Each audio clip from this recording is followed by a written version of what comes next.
விவசாய பெருமக்களுக்கு வணக்கம். இந்தியா வளமிக்க விவசாய நாடுங்க. இங்கே விவசாயம் கால்நடைகளின் கழிவான சாணம் சிறுநீர்களை பயனுள்ள வகையில் பயன்படுத்தி விளைச்சலை பெருக்கிக்கிட்டு வர்றாங்க. விவசாயமும் கால்நடை வளர்ப்பும் ஒன்றுக்கொன்று இணைஞ்ச தொழிலாகவும் பழங்காலத்திலிருந்தேவும் நடந்துக்கிட்டு தாங்க இருக்குது.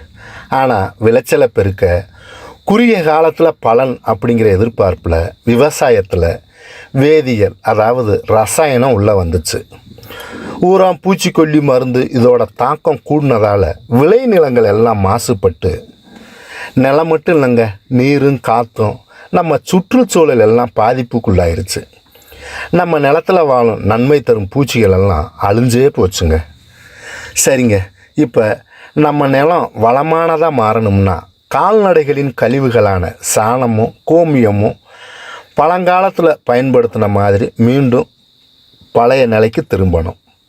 அதுக்கு கால்நடைகளோட சாணத்தை நம்ம விவசாய நிலத்துக்கு பயன்படுத்தினோம்னா நிலத்தோட மண் வளத்தை மேம்படுத்தி சுற்றுச்சூழலையும் பாதுகாக்கலாங்க. ரசாயன உரத்தால் ஏற்பட்ட பக்க விளைவுகளையும் தடுக்கலாம். ரசாயன உரத்தை விட ஆட்டுச்சாணம் மாட்டுச்சாணத்தோட விலை ரொம்ப கம்மிங்க.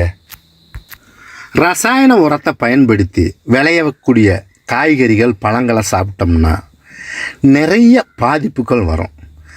அதனால் அதை விட்டுட்டு ஆட்டெருவு மாட்டெருவை போட்டு விளைய வைக்கிற காய்கறிகளை சாப்பிட்டோம்னா எந்தவித கெடுதலும் இருக்காதுங்க. அதனால் வளமான விவசாயத்துக்கு அடிப்படை எதுன்னு பார்த்திங்கன்னா நம்ம கால்நடைகளோட கழிவுகள் தாங்க.